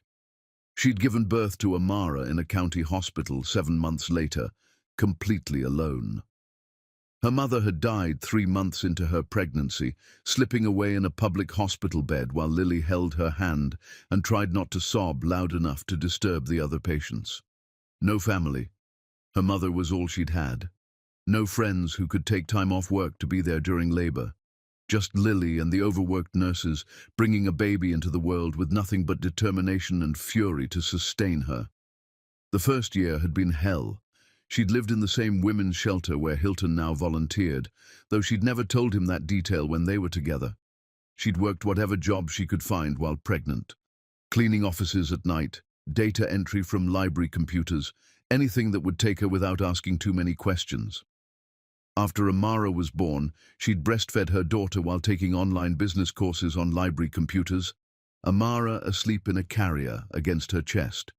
She'd changed diapers in public restrooms and calculated how to stretch $50 in food stamps across a week and cried silently in the shelter bathroom so Amara wouldn't hear. But every time she'd wanted to give up, every time she'd been too tired to keep going, too poor to see a way forward, too heartbroken to remember why she was fighting, she'd looked at Amara's grey eyes, Hilton's eyes, and she'd found the strength to keep going. Not for him, never for him, for her daughter, for herself, to prove that Augustus and Corinne Cartwright were wrong about her, that she was worth something regardless of what Hilton had said that day in her apartment.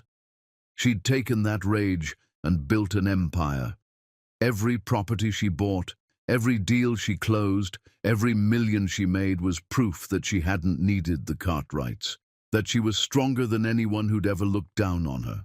And she'd raised Amara to be strong, independent, to never need anyone else to define her worth. Present day, standing in her penthouse, Lily felt tears slide down her cheeks, because seeing Hilton at the cemetery, seeing him finally leave New York, had brought everything back.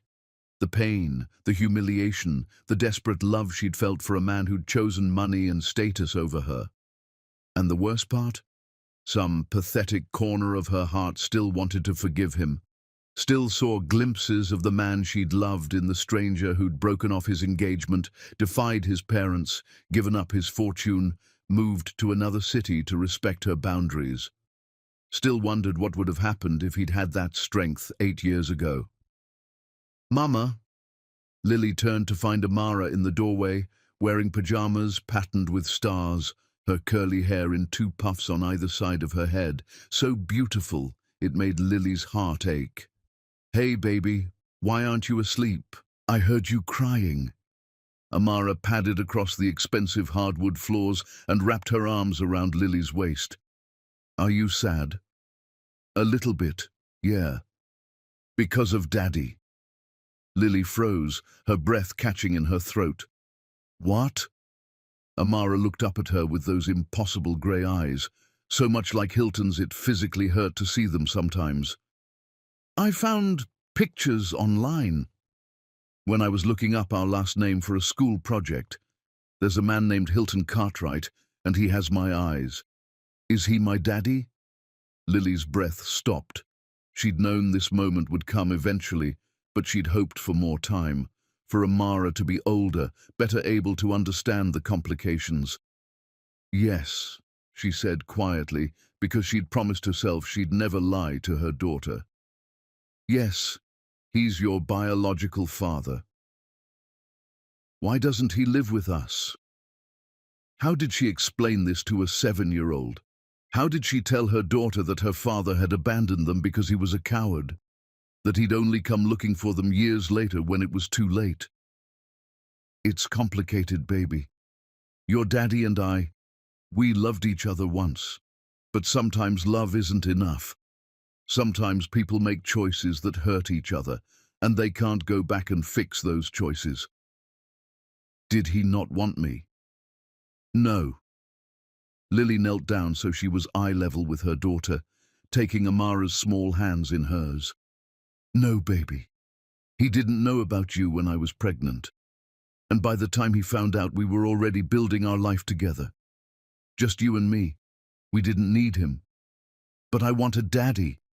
All my friends have daddies who come to their recitals and take them to the park. Lily pulled Amara into her arms, holding her daughter while her heart broke into 1,000 pieces. I know, sweetheart, I know, but wanting something doesn't mean it's good for us. Your daddy, he's not a bad person, but he made some very bad choices. And I don't know if we can trust him not to hurt us again. Have you talked to him? Maybe he's sorry now. He is sorry. He's told me he's sorry many times, but sorry doesn't fix everything. Amara was quiet for a long moment. Then, if he wanted to meet me, would you let him? Would she? Could she? The thought of Hilton anywhere near Amara filled Lily with terror. What if he disappointed their daughter the way he'd disappointed Lily? What if he broke Amara's heart like he'd broken hers? But what if she was denying Amara a relationship with her father because of her own pain? What if she was making Amara pay for Hilton's mistakes? I don't know, baby, Lily said honestly. I really don't know. That night, after Amara was finally asleep, Lily did something she'd forbidden herself from doing. She searched for Hilton Cartwright one more time. The articles from the past months told a story: his broken engagement, his public disownment, his modest lifestyle in Queens, his consulting work helping small businesses, the restraining order and the tabloid speculation, and then, most recently, reports that he was leaving New York, moving to Boston, starting over somewhere he wouldn't accidentally run into Lily or Amara. He was actually leaving, giving her the space she'd demanded, disappearing from their lives like she'd asked. Lily sat in her dark office, her daughter asleep down the hall, and cried harder than she'd cried since the day Hilton had walked out 8 years ago, because she'd finally gotten what she'd asked for. Hilton was leaving. She'd never have to see him again, never have to face the pain and anger and complicated, terrible feelings he stirred up, and it felt like losing him all over again. She picked up her phone and typed a message to the number his lawyer had provided months ago, the one she'd sworn never to use. Thank you, L. 2 words. Thank you for respecting her boundaries. Thank you for leaving. Thank you for finally actually letting her go. His response came an hour later. I'm sorry I couldn't be who you deserved. I hope you and Amara have a beautiful life. H. Lily read those words and felt something inside her chest crack open, because even now, even leaving, he was being kind, gentle, the man she'd loved, briefly visible beneath all the pain. She didn't respond. Instead, she closed her laptop, checked on Amara one more time, and went to bed. Tomorrow, she'd wake up and be strong again. She'd be the CEO, the successful businesswoman, the single mother who'd built an empire from nothing. But tonight, she let herself grieve for what might have been if Hilton Cartwright had been braver 8 years ago. Chapter 10. The second chance earned Hilton moved to Boston on a grey Tuesday in March. 1 year after he'd discovered Lily was alive and successful. He rented an apartment in Cambridge, took a job at a firm helping non-profits, and tried to build a life that didn't revolve around the family he'd lost. True to his word, he didn't contact Lily. He respected the boundaries she'd set. Instead, he wrote letters he never sent, documenting his journey. Dear Lily, today I helped a shelter restructure their budget. I kept thinking about you at that shelter in Queens. I'm sorry I wasn't there. H. He attended therapy religiously. Dr. Okonkwo helped him work through decades of conditioning. You made yourself small to fit your family's expectations, she said. When you met Lily, she made you feel real. That's why losing her was so devastating. Hilton worked on becoming different, better. He volunteered extensively, learned about parenting, stayed away from New York. Then, 1 year after moving, his phone rang. Unknown New York number. Hello? It's Lily. We need to talk. Lily drove to Boston on Saturday morning. When she sat across from Hilton at the cafe, her heart did something complicated. "I'm not doing this for you," she said. "Amara's been asking about you for months. She wants to know why her daddy doesn't live with us." "What did you tell her?" "The truth. That you're her father. That we loved each other but made mistakes." Lily's voice was steady. "She asked if she could meet you. And I'm terrified. But I also can't deny our daughter a relationship with her father just because I'm scared." Lily leaned forward. "So here's what's happening. You meet Amara. You're honest about why you weren't there. And you prove, through consistent action, that you're worthy of being her father. On my terms, my schedule, my rules. I can do that. And as for us, there is no us. You're Amara's father. That's all. Clear?" "Clear." The following Saturday, Hilton met his daughter at the public garden. "Amara, this is Hilton. He's your daddy." Amara stared at him. "Why weren't you there when I was born?" "Because I made bad choices that hurt your mother. I didn't know about you until you were 4. "I'm sorry." Amara moved closer. "You have my eyes. You have my eyes. Are you going to be my daddy now? If you'll let me." "Okay." She reached out and took his hand. "Don't leave again." 6 months later, Hilton and Lily stood at Amara's ballet recital. Slowly, the wall between them had developed tiny cracks. "You've been consistent," Lily said quietly. "I'm trying." "I can't forgive you yet. What you did still hurts." "I understand. But maybe someday we might be friends." "I'll take it." Amara ran back, grabbing both their hands. "Ice cream." They walked down the street together. Hilton looked at Lily. For just a moment she smiled at him. Small, tentative, but real. It wasn't forgiveness. It wasn't love. But it was a beginning. Their hands brushed. Neither pulled away.